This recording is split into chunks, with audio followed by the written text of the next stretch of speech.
Nous vous saluons bien bas et que Dieu vous bénisse. Amen. Bonsoir. Bonsoir. Voilà, on est dans une réunion bien là où on parle de la parole de Dieu et nous aurons l'occasion d'entendre le message qui sera apporté par Jean-Michel Payette, qui nous vient bien sûr pas trop loin, à une ravine de près même, c'est du côté de Saint-André.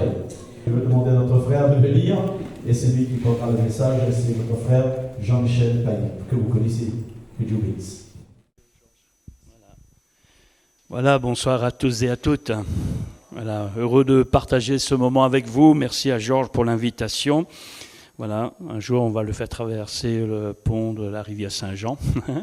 On est juste à côté. Voilà, tu seras invité, je te donnerai l'opportunité aussi de venir et d'annoncer la parole de Dieu. Vous allez bien? Voilà, je vais bien par la grâce de Dieu. Voilà, je partagerai quelques instants la bonne parole de Dieu, voilà, puisque c'est le but. Alors, allons-y pour le partage ce soir et j'aimerais vous inviter à lire avec moi. Donc, vous avez aussi le bonjour de Sylvie, mon épouse. Voilà, donc à chacun et à chacune. Hein, voilà. Matthieu chapitre 22, au verset 37, nous ferons une lecture. Voilà, la lecture pour chacun de nous. Où il est écrit ici dans Matthieu chapitre 22 au verset 37, nous lisons « Jésus lui répondit », c'est-à-dire le pharisien donc, qui avait vu que Jésus avait réduit au silence les Sadducéens au sujet de la résurrection. Donc il a voulu donc, questionner Jésus sur un des plus grands commandements, qui est au verset 36, où il dira « Maître, quel est le plus grand commandement de la loi ?» Jésus lui répondit « Tu aimeras le Seigneur ton Dieu de tout ton cœur, de toute ton âme et de toute ta pensée. C'est le premier et le plus grand commandement. » Amen. Voilà quelque chose de très intéressant. Voilà. Le pharisien a dit à Jésus « Quel est le plus grand commandement de la loi ?» Alors, il y avait à dire sur le sujet, mais Jésus va justement lui dire que le plus grand commandement de la loi, c'est l'amour. Alléluia, voilà, c'est l'amour. Il n'y a pas de plus grand que l'amour. Et nous savons que notre Dieu est amour. C'est ce que nous lisons dans 1 Jean au chapitre 4, où comme Jean et comme les apôtres, comme les disciples, en leur temps et à nous aussi maintenant, aujourd'hui, nous l'attestons, nous le témoignons, nous le proclamons. En effet, nous avons connu l'amour de Dieu, dit l'apôtre Jean dans 1 Jean chapitre 4, verset 16. Et nous avons connu l'amour que Dieu a pour nous. Et nous y avons cru. Et dira-t-il, Dieu est amour. Voilà, ce soir, mon frère, ma sœur, mon ami, Dieu est amour, alléluia, voilà. Et nous y avons cru, parce que cet amour a donc été manifesté pour vous et par moi, pour chacun de nous, dans notre humanité. La Bible nous dit que Dieu le Père a tant aimé le monde qu'il a donné son Fils unique, afin que quiconque croit en lui ne périsse point, mais ait la vie éternelle. Jésus est venu pour nous tous. Alléluia. C'est le plus grand amour, le plus grand amour. Il est amour lui-même, et c'est le plus grand amour que nous avons connu, entendu, vécu, et dans lequel nous y avons cru. Et aujourd'hui, dans cet amour, nous y croyons encore. Nous croyons que Dieu n'a pas changé, qu'il est le même hier, aujourd'hui, éternellement. Et il nous a beaucoup aimés hier, et il nous aime encore beaucoup aujourd'hui, et il nous aimera encore beaucoup. Donc, ainsi, dans l'avenir, Dieu ne change pas. Et son amour, s'il ne change pas, ne peut être changé. Ce soir, rassure-toi dans ton cœur, Dieu t'aime, Dieu nous aime. Peu importe ce que nous pouvons connaître, ce que nous pouvons vivre, ce que nous traversons, quelles que soient les circonstances ou les événements, il y a une chose, à cet instant, nous devrions savoir, c'est que Dieu est amour. Voilà. Dieu ne change pas dans son amour à notre égard. Aucune circonstance dans notre vie ne peut impacter sur l'amour de Dieu au point qu'il changerait d'attitude à notre égard. Dieu est amour, un point, c'est tout. Alléluia. Et il ne changera pas, même si peut-être ce soir tu es au plus bas. Peut-être ce soir tu es dans un découragement. Peut-être ce soir tu as été celui ou celle qui a tourné le dos peut-être à Dieu. Mais Dieu est toujours amour. Et il nous aime les uns et les autres. Alléluia. Et vous savez que quand on sait que Dieu nous aime, c'est rassurant. Voilà. Cela est vrai dans la vie courante, la vie des hommes, des femmes. Quand on sait qu'on est aimé, il y a une assurance. Il y a comme une sécurité, il y a comme dans notre cœur une grande paix parce qu'on sait qu'on est aimé. Et quand on est aimé de Dieu, on sait une chose, voilà, Dieu est vraiment celui qui prend soin et qui s'occupe de chacun de nous. Gloire à Dieu. Ce soir, ne vous confiez pas dans l'amour de ce monde, ce soir, ne vous confiez pas dans l'amour éphémère de ce monde, mais confiez-vous dans l'amour de Dieu qui est Jésus-Christ, notre Seigneur et Sauveur. Alléluia. Confions-nous en son amour. Parce que lorsque nous étions encore des pécheurs, Christ est mort pour nous. Il est mort pour nos péchés. Et la Bible nous dit qu'il a pris dans ses meurtrissures nos infirmités, nos maladies. Et que Jésus est celui qui nous aime d'un amour éternel. Et que c'est lui qui prend soin de nous. Ma pensée ce soir, c'est d'après ce verset 37 où Jésus dit... Donc le premier commandement et le plus grand, c'est d'aimer Dieu. Ah, il est bon d'entendre que Dieu nous aime. Mais ma pensée que je vais développer, c'est plus maintenant d'aimer Dieu. Voilà. De vous encourager encore d'aimer le Seigneur.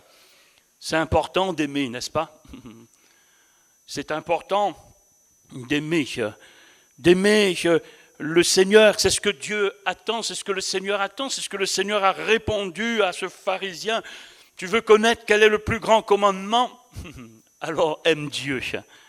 Voilà ce que Dieu attend de l'être humain, ce que Dieu attend surtout des frères et des sœurs qui l'ont connu, voilà, qui le connaissent, qui vivent le Seigneur. C'est sur cette parole que je vais vous apporter 2 points ou 3 points selon donc le temps qui m'est réparti. Voilà. Et de dire à chacun de nous, Dieu attend que nous l'aimions et que nous l'aimons donc de tout notre cœur. Est-ce que ce soir vous êtes toujours décidé d'aimer le Seigneur? Et si vous êtes là pour les toutes premières fois, Dieu vous aime. Mais Dieu attend aussi que vous l'aimiez. Et si nous aimons le Seigneur, alors la pensée de ce verset, c'est si nous aimons Dieu, nous serons gagnants. Nous serons gagnants. Je n'ai jamais vu, là où il y a de l'amour, on est des perdants. Là où il y a de l'amour, on est toujours gagnants. Et c'est ce que le Seigneur nous laisse dans sa parole entrevoir, que lorsque nous l'aimons, nous sommes gagnants. Nous ne sommes jamais perdants. Un couple n'est jamais perdant quand il s'aime. Quand les parents aiment les enfants, ils ne sont jamais perdants, les enfants. Et quand les enfants aiment les parents, alors ils ne sont jamais perdants. Au contraire, nous le savons tous parce que ce soir je pense que je parle aussi à des hommes mariés, à des femmes mariées, je parle à des parents, je parle aussi à des enfants qui sont là. Jamais le contraire s'est produit. Normalement, quand l'amour est vrai, on est toujours gagnant. Tout le monde est gagnant. Tout le monde est gagnant. Est-ce que vous voulez, en cette année nouvelle, être des gagnants cette année? Alléluia. Je veux être un gagnant. Alors le Seigneur nous demande de l'aimer. Et de l'aimer de tout notre cœur, nous dit la parole de Dieu. Nous l'aimer, donc l'aimer de tout notre être, de tout notre cœur, de toutes nos pensées. C'est ce que Jésus veut. Alors découvrons ensemble comment l'aimer? D'un amour comment? D'un amour comment? Donc, puisque on entend souvent les hommes, les femmes, le monde dire « je t'aime, je l'aime ». Et puis ensuite, nous voyons qu'il y a un porte-à-faux avec les attitudes, avec les actions qu'ils mènent. C'est comme si c'est révélateur aussi, c'est dire quelque part, en réalité, on ne l'aime pas. Certains disent j'aime, mais ça ne dure pas, c'est pas durable, c'est pas stable. En tout cas, la Bible nous exhorte. Et c'est dans Éphésiens, justement, nous pouvons trouver cette référence d'un amour comment? D'un amour passager, d'un amour d'un instant, d'un amour pour un temps, d'un amour de quelques heures, de quelques mois, de quelques années. Non, la Bible nous dit, selon Éphésiens 6 et au verset 24, il est dit ceci, et je vais le lire pour vous.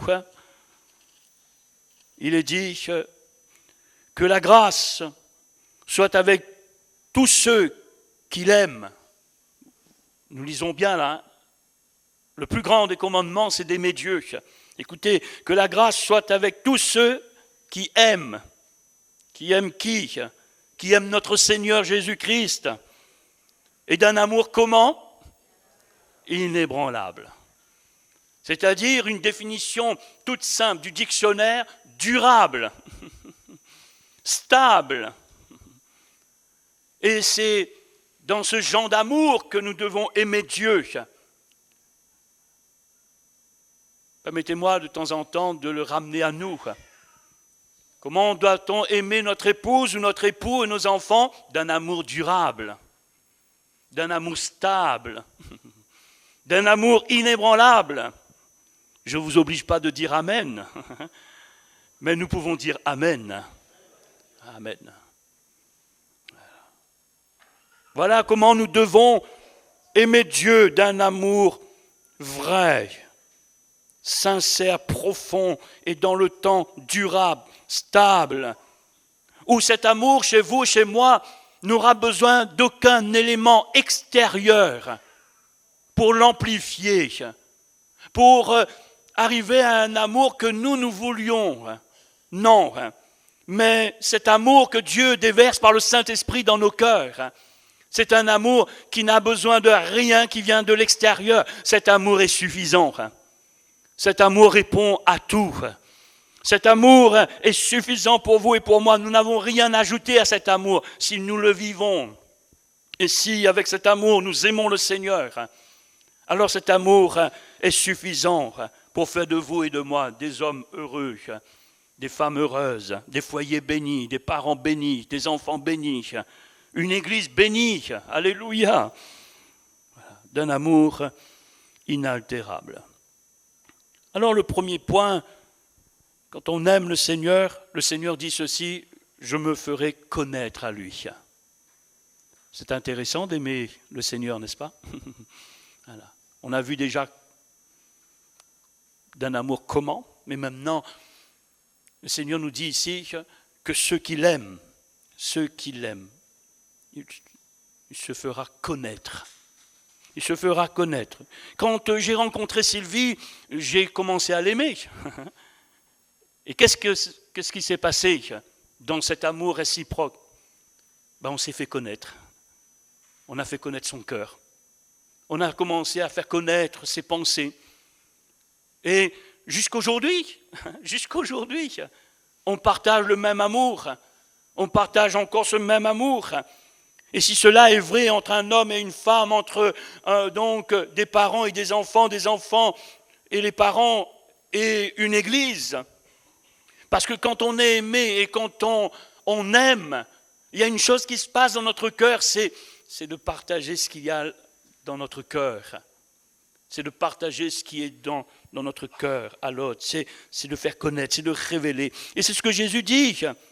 Jésus dit ceci dans l'évangile de Jean, chapitre 14, et au verset 21. Il dira, celui qui a mes commandements et qui les garde, c'est celui qui m'aime. Déjà, soulignons très rapidement, comment reconnaît-on ceux qui disent aimer le Seigneur? Le Seigneur donne un critère ici. Il dit que celui qui m'aime, c'est celui qui garde ma parole. Déjà, le noter. Mais il va encore plus loin, il va dire, mais celui qui m'aime et sera aimé de mon Père, je l'aimerai et je me ferai connaître à lui. Si j'arrive dans la rue, je ne vais pas ouvrir mon cœur à la première personne venue, parce que je ne le connais pas. Mais aux personnes que nous aimons, il y a quand même une révélation dans ses limites à ces personnes, n'est-ce pas? Si j'arrive avec Georges, j'ouvre mon cœur. Mais il y a des choses que Georges n'a pas besoin de savoir parce que ça appartient à d'autres. Mais j'ouvre mon cœur parce qu'on s'aime. On s'aime les uns et les autres. On sait qu'il y a donc un climat de confiance. On connaît la personne, l'individu. Et Jésus dit, ceux qui m'aiment, je me révélerai à lui. Je me ferai connaître. C'est-à-dire que le Seigneur veut nous faire entendre son cœur, ses sentiments, ses intentions, ses motivations, ses intérêts, ses plans, ses projets. Et il veut faire connaître son nom. Et ça, c'est important, d'aimer le Seigneur. Parce que aimer le Seigneur fait de nous des gagnants. Fait de nous des gagnants. Abraham était un gagnant, il aimait Dieu. Et Dieu a dit ceci, je me ferai connaître à Abraham. Je le révélerai, mes secrets. Cacherai-je à Abraham ce que je vais faire? C'est impossible. Oui, un mot de madame, oui, un mot de mari, mais il est impossible de cacher à l'un et à l'autre. Même s'il nous pas fait un petit achat, même s'il nous pas acheté un cadeau, même si on a de bonnes idées, de motivation, c'est en nous, on va s'ouvrir, on va ouvrir le cœur, on s'aime, on aime, et puisqu'on aime, on fait connaître. C'est merveilleux. L'amour, je crois en la guérison, la foi dans le Fils de Dieu qui nous guérit de toute maladie, mais je crois aussi dans l'amour qui guérit. Dans l'amour qui relève, dans l'amour qui fait du bien. Je ne me suis jamais fait du tort dans mon amour pour mon épouse et pour mes enfants, même si je n'étais pas toujours à la hauteur. Mais je sais une chose, l'amour de Dieu était là. Et bien souvent, à cause de l'amour, les choses se rattrapent, les choses se corrigent, les choses se perfectionnent. Les choses l'amour amène la bénédiction. L'amour, donc, révèle son cœur. Jésus avait un trésor pour le jeune homme riche. Lui qui voulait la vie éternelle est venu vers Jésus et bien sûr, il a dit à Jésus, j'ai observé tout. Et il avait des richesses. Et Jésus lui a dit, mais va et vends tout ce que tu as, donne-le aux pauvres. Et l'amour en face de lui disait, va, vends tout. Et je vais te donner un trésor. Je vais te donner un trésor. Jésus est en train de lui révéler qu'il y a un trésor dans le royaume de Dieu pour lui. Cet homme, soi-disant, qui avait tout observé, dans quel amour avait-il observé les commandements de Dieu? Je ne sais pas. Mais quand il a fallu quitter donc ainsi ses richesses pour un amour plus grand qui lui offrait des choses plus grandes et éternelles, il a été arrêté. Car finalement, au fond, il a préféré ses richesses qu'à cet amour qui lui était proposé à cet instant. Chacun est libre, mais le Seigneur voulait se révéler à lui, plus que tous les commandements qu'il avait observés. Le Seigneur voulait ouvrir tout son bon trésor. Et Jésus, la Bible nous dit, continua de l'aimer. Il ayant regardé, il l'aima. Mais lui, il est parti tout triste. Quelque part, quand on se fait connaître, c'est juste dans un but de se faire connaître. Non, c'est dans un but de dire, je vais te donner je veux t'offrir. L'amour qui nous permet, si on aime le Seigneur, de faire des choix, de dire par amour, et puisque je l'aime, et puisque son cœur m'est ouvert, et puisque le mien est ouvert, alors je préfère laisser les miens pour posséder les siens, car son amour est admirable, son amour est incomparable, son amour est extraordinaire. Et je crois que dans la vie aussi, l'amour, c'est oublier ses intérêts et penser à celui de l'autre. Jésus avait plus que pour lui. Et je crois que dans un couple, c'est vice-versa. Il y a beaucoup chez l'autre, mais il y a aussi beaucoup chez l'autre. Chez l'un, chez l'autre. Et ça, il faut être capable d'abandonner les nôtres pour aller vers l'autre, celle de l'épouse ou du mari, ou les intérêts même des enfants. Oh, béni soit le nom de Jésus. Beaucoup de guérisons passent par l'amour. Beaucoup. Et je veux dire même, toutes les guérisons passent par l'amour. Parce que c'est par amour que Jésus nous guérit. C'est par amour qu'il met sa paix dans notre cœur. C'est par amour que Jésus réconcilie. C'est par amour qu'il pardonne. Tout passe par l'amour. C'est à nous, comme dit l'apôtre Jean, nous y avons cru. Et notre foi ce soir est dans cet amour incomparable. Cet amour incomparable. L'apôtre Jean dit dans 1 Jean chapitre 3, verset 18, comment nous devons l'aimer. Comment nous devons l'aimer. Nous devons l'aimer, dira-t-il, petits enfants, n'aimons pas en parole et avec la langue, mais en action et avec vérité. Voilà quelque chose aussi d'intéressant.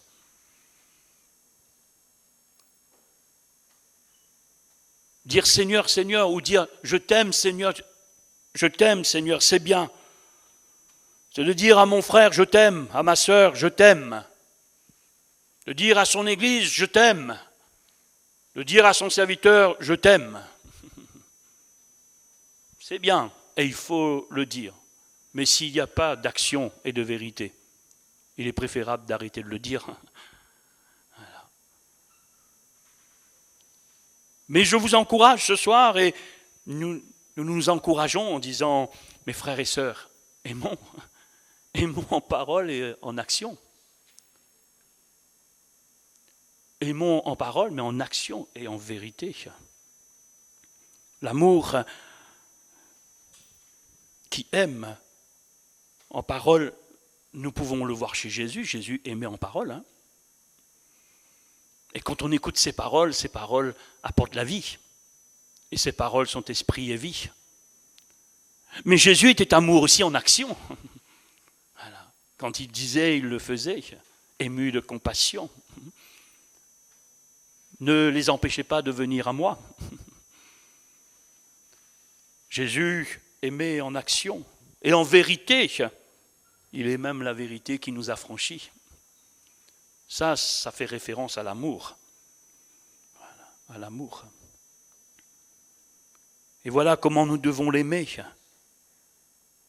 Serons-nous toujours à la hauteur de la manière dont il veut que nous l'aimions? Mais en tout cas, nous devons faire tous nos efforts et de dire Seigneur, aide-moi, afin que cet amour soit toujours vrai dans ma vie, en parole, en action, en vérité, même si je ne peux pas, dans ma cause de ma faiblesse, mais tu m'aideras et je parviendrai comme aussi les autres parviendront, car cela est possible, car à l'amour tout est possible. Car à l'amour tout est possible.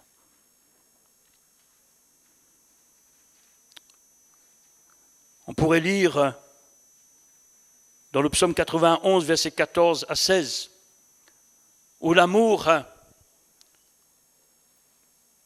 pour le Seigneur, aimer le Seigneur, va permettre à Dieu de changer le mal en bien. Et là, ce n'est pas moi qui l'invente, c'est les Écritures, et je cite la parole comme elle est dite, comme elle est écrite, comme elle nous est donnée, le psaume 91, au verset 14, qui commence et qui dit « Puisqu'il m'aime ». Ah, c'est le Seigneur qui le dit, « Puisqu'il m'aime ».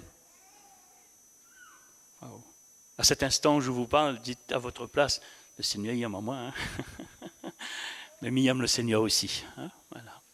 Il aime Jésus, hein. Il aime le Seigneur. Puisqu'il m'aime, écoutez ce que le Seigneur dit, je le délivrerai. Gloire à Dieu. Je le protégerai. Puisqu'il connaît mon nom, il m'invoquera et je lui répondrai. Je serai avec lui dans la détresse. Je le délivrerai, je le glorifierai. Je le rassasierai de longs jours et je lui ferai voir mon salut. Amen. Voilà de grandes bénédictions pour ceux qui aiment Dieu. Il est bien dit, puisqu'il m'aime, il est impossible à Dieu de faire autrement. Voilà. Quand on aime son épouse, il est difficile de faire autrement que de la bénir. Voilà. Quand on aime son époux, il est difficile de faire autrement que de le bénir. Et même les enfants. C'est vrai que quand j'étais enfant, je connaissais aussi que si j'aimais mes parents, il y avait un avantage. On n'était pas punis, mais on était bénis. Et quand j'aimais, après bien sûr, quand j'avais compris le filon, voilà, la chose, voilà. Alors j'obéissais, j'étais un enfant de la maison, voilà, un peu comme Jacob. Mais je savais que quand je restais à l'intérieur, il y avait beaucoup de choses que maman me donnait. J'utilisais un peu ça, mais soyons vrais. Hein, voilà. Avec le Seigneur, on n'aime pas parce qu'il y a le filon, même si c'est le filon, quoi. Hein, voilà. Cependant, il faut l'aimer. Voilà. Et si on aime, quel parent ne bénit pas? Avez-vous remarqué, même l'enfant qui est le plus, parfois, terrible, on continue de l'aimer. Voilà. Et parfois, les parents attendent une réponse de sa part, une attitude, un amour, une reconnaissance. Mais au jour du malheur, est-ce en tant que bons parents, nous tournons les dos à nos enfants? Non, nous ne tournons pas le dos. Pourquoi? Parce que nous l'aimons. Dieu jamais nous tournera le dos. Et même quand nous ne serons pas à la hauteur, il continuera de nous aimer. Il continuera de nous aimer. Moi, je me sens aimé par Jésus. Nous devrions tous sentir être aimés par Jésus. Gloire à Dieu, hein? Voilà, gloire à Dieu. Voilà. Et ici, ceux qui m'aiment, il dit, je le délivrerai. Peu importe la manière dont Dieu va opérer la délivrance dans ta vie, peu importe la manière dont Dieu va opérer la guérison, peu importe la manière dont Dieu va opérer le miracle, il y a une chose, Dieu dit, je le guérirai. Tout lui appartient. Je ne fais pas mes plans de guérison et je l'impose en disant, tu me guériras comme ça. Je sais une chose, tout est entre ses mains et dans son amour, il est fidèle. Et que toute chose concourt au bien de ceux qui aiment Dieu. Il est bien dit, ceux qui aiment Dieu, toute chose concourt au bien. Même parfois dans notre amour pour les nôtres, on a été dans des incompréhensions. On n'a pas toujours compris toutes les choses. Je suis comme vous, je suis un couple comme vous, je suis une famille comme vous. Mais ce n'est pas parce qu'on n'a pas compris que tout d'un coup, tout est parti en vrille. Non, c'est que l'amour vrai, durable, stable, qui est là, et où toute chose concourt au bien de ceux qui aiment Dieu, pourvoira. C'est l'amour qui répondra. Qui répondra. Pour nous, des frères et sœurs, au jour du malheur, on se montre un frère, mais un frère véritable. Au jour du malheur, oui, on se montre un frère. Dans la communion fraternelle, l'amour est extraordinaire et elle amène la bénédiction et la vie pour l'éternité parce qu'il y a cet amour. cet amour. Cet amour s'est vu chez Joseph. Toute chose concourt à ceux qui aiment Dieu. L'incompréhension, ça a été son partage. Il a dû verser bien souvent des larmes, en prison, faux témoignages, pas aimé par ses frères de sang, jeté dans un puits, vendu, se retrouve en Égypte. Oui, mais quand ses frères, lorsque Jacob est mort, ses frères ont cru que Joseph allait se venger. Mais quand nous sommes remplis de l'amour de Dieu, nous ne sommes pas dans la vengeance. Et nous ne sommes pas dans le jugement. Nous sommes toujours dans, je vais dire, une réconciliation. Quand cela est possible. Quand cela est voulu. Quand cela est désiré. Et il va dire à ses frères, vous avez médité le mal, mais Dieu a changé le mal en bien. Et s'il n'y avait pas eu ce mal-là, j'aurais jamais été là où je suis. Comme quoi, les jougs de la vie, les épreuves de la vie nous forment. L'amour nous transforme et fait de nous ce que le Seigneur veut que nous soyons les uns et les autres. Le Seigneur a changé. Et puis, j'arrive peut-être à un point intéressant pour quelqu'un ce soir. Et je vais terminer avec ce point. Voilà. C'est la restauration de Pierre. Ça m'a intéressé parce que je disais que Jésus aura un entretien avec Pierre. Nous savons tous, avant la crucifixion, ce que Pierre a fait.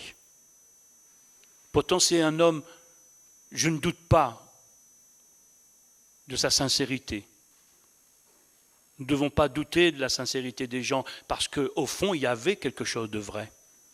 Parfois, nous, on part sur la surface et sur la surface, on dit non, mais il n'y avait point du tout. Non, il y avait certainement quelque chose.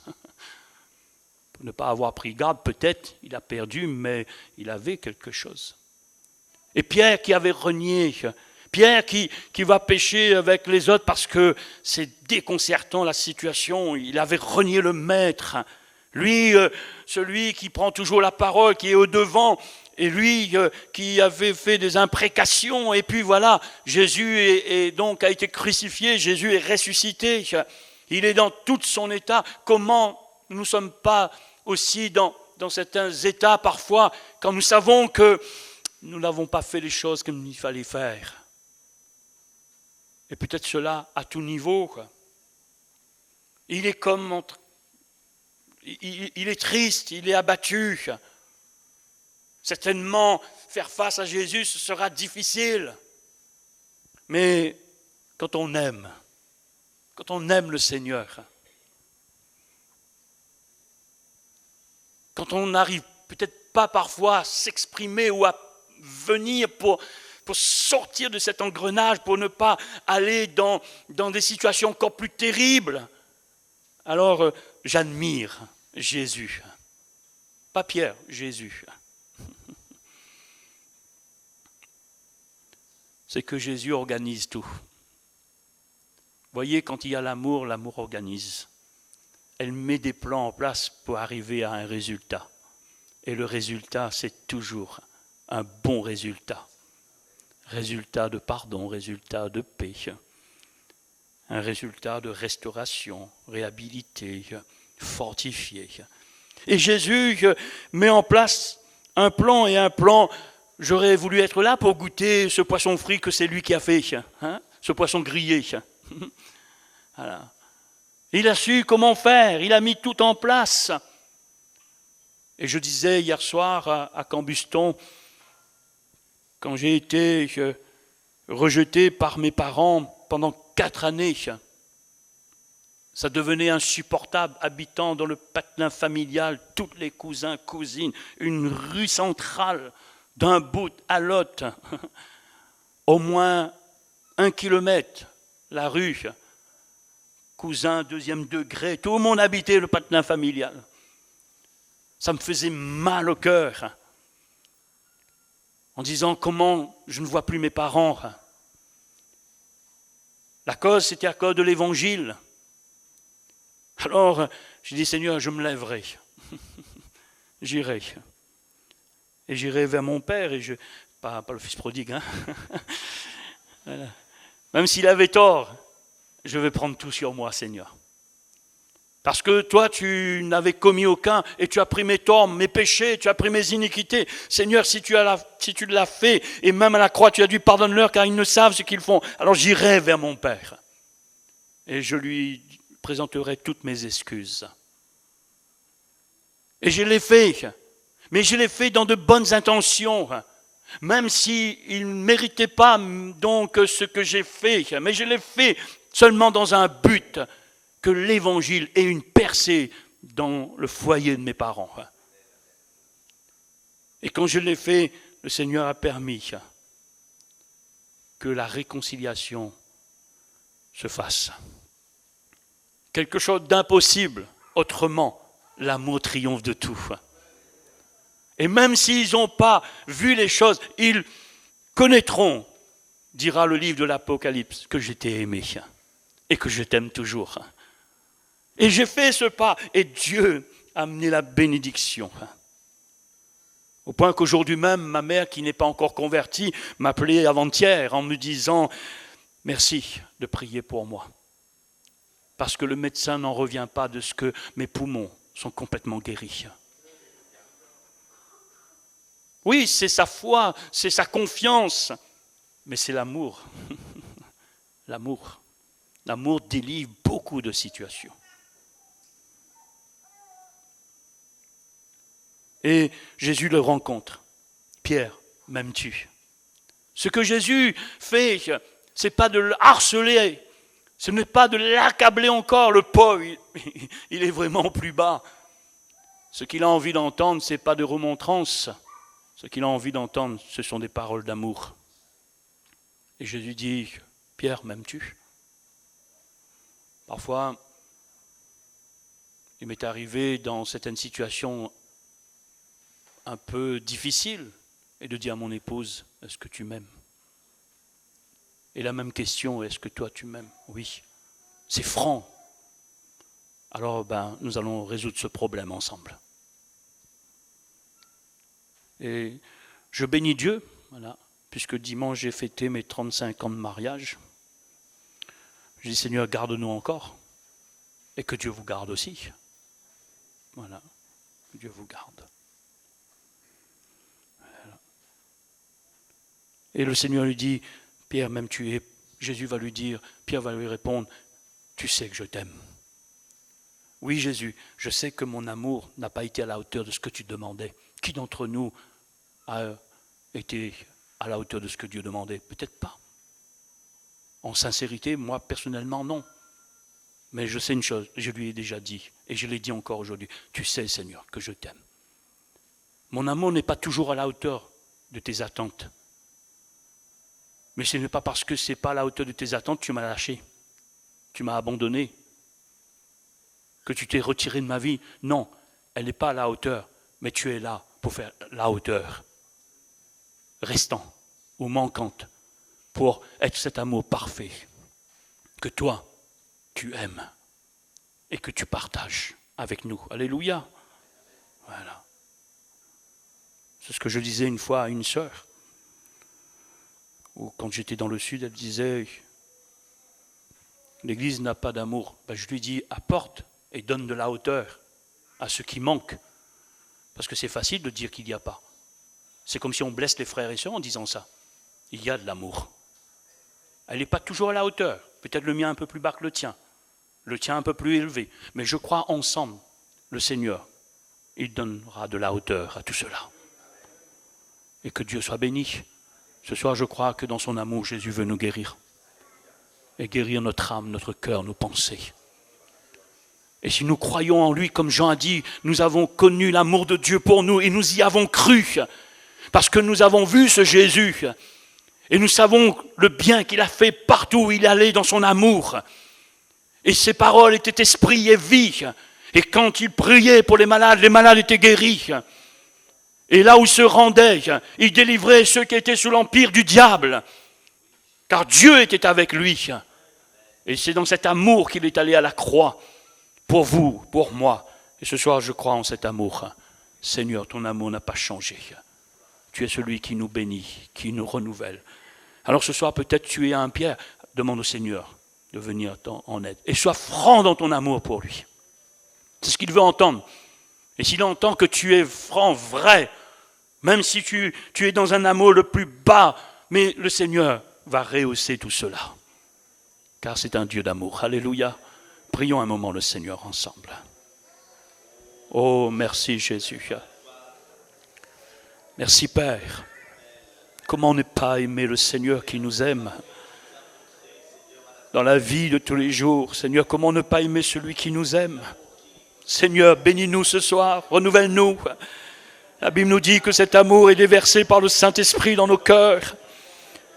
Nous n'avons aucune prétention d'avoir cet amour parfait dans le sens où nous n'avons plus besoin, Seigneur. Non, au contraire. Peut-être certains ont perdu leur premier amour et cet amour les fait défaut ce soir. Mais tu es un Dieu qui vient et comme Pierre, tu rehausses, Seigneur, tu n'accables pas. Au contraire, tu veux entendre notre cœur être vrai. Seigneur, franc devant toi en disant oui, Seigneur. Oui, Seigneur, je ne suis pas à la hauteur, mais viens à mon secours. Parce que ton amour fait du bien, parce que ton amour guérit nos âmes, parce que ton amour guérit nos pensées, parce que ton amour permet, Seigneur, des choses que nous ne pouvons pas, Seigneur, seuls, Seigneur. Mais avec toi, Seigneur, nous ferons des exploits. Avec toi, nous avancerons, Seigneur. Et si nous avons triomphé, Seigneur, c'est parce que ton amour nous a été toujours pourvu, Seigneur. Oh, ce soir, gloire, honneur, louange à l'agneau de Dieu. Béni soit le nom de Jésus. Seigneur, peut-être un cœur est triste, peut-être une vie est comme, Seigneur, abattue. Mais ce soir, ton amour relève, Seigneur. Seigneur, étends tes mains sur mes frères et mes sœurs. Au nom de Jésus. Au nom de Jésus. Alléluia. Alléluia.